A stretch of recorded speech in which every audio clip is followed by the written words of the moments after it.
Tsy vaovao amin'ny mponina eto an-drenivohitra sy ny manodidina intsony ny trangana tsy fandriampahalemana.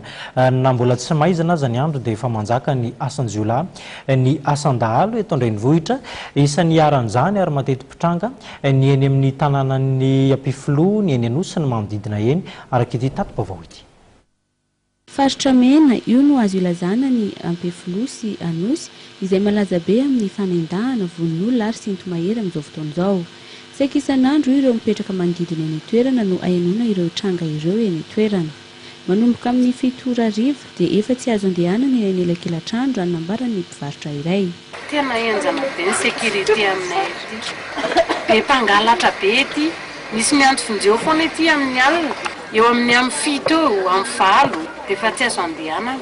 Dia atoandro iray misy anay mpivarotra ety dia tsy maninona izy. Fa le amin'ny alina rehefa lasa mihitsy mivarotra dia maninona izy manao. Tsy mifidy asiana ireo jiolahy fa nalana vavy dia lasibatra avokoa. Tsy ny mpandeha tongotra ihany fa na ny mpitondra fiara aza dia lasibatra izy ireo avokoa ary majifa ny entana ao anatin'ny fiara raha ny loharanom-baovao. Efa manana teknika ahafahana manao izany ireo olon-dratsy.